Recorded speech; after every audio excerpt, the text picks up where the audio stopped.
എത്ര ഐഫോൺ വിൽക്കുന്നു ടാറ്റ ഗ്രൂപ്പ് അത്രയും കൂടുതൽ സമ്പാദിക്കും. എങ്ങനെയെന്നല്ലേ പറയാം. അതിനുമുമ്പ് വീഡിയോ ഒന്ന് ലൈക്ക് ചെയ്ത് സപ്പോർട്ട് ചെയ്തേക്ക്. ടാറ്റ ഗ്രൂപ്പിനെ നമ്മൾ അറിയുന്നത് സ്റ്റീൽ, കാർ, IT, ഉപ്പ് തുടങ്ങിയ മേഖലകളിലൂടെയാണ്. എന്നാൽ ഇപ്പോൾ ഐഫോൺ കാരണം അവർക്ക് പുതിയൊരു വഴി കൂടി തുറന്നിരിക്കുന്നു. ആപ്പിൾ ഐഫോൺ നിർമ്മാണം ചൈനയിൽ നിന്ന് ഇന്ത്യയിലേക്ക് മാറ്റിക്കൊണ്ടിരിക്കുകയാണ്.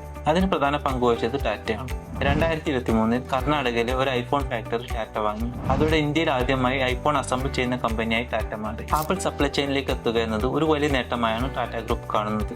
കാരണം ആപ്പിൾ വിശ്വസിക്കുന്ന കുറച്ച് കമ്പനികളിൽ ഒന്നായി ടാറ്റ ഗ്രൂപ്പ് മാറി. കൂടാതെ USA, അയർലാൻഡ്, തായ്വാൻ തുടങ്ങിയ രാജ്യങ്ങളിലേക്ക് made in India iPhone supply ചെയ്യാൻ തുടങ്ങിയിരിക്കുന്നു.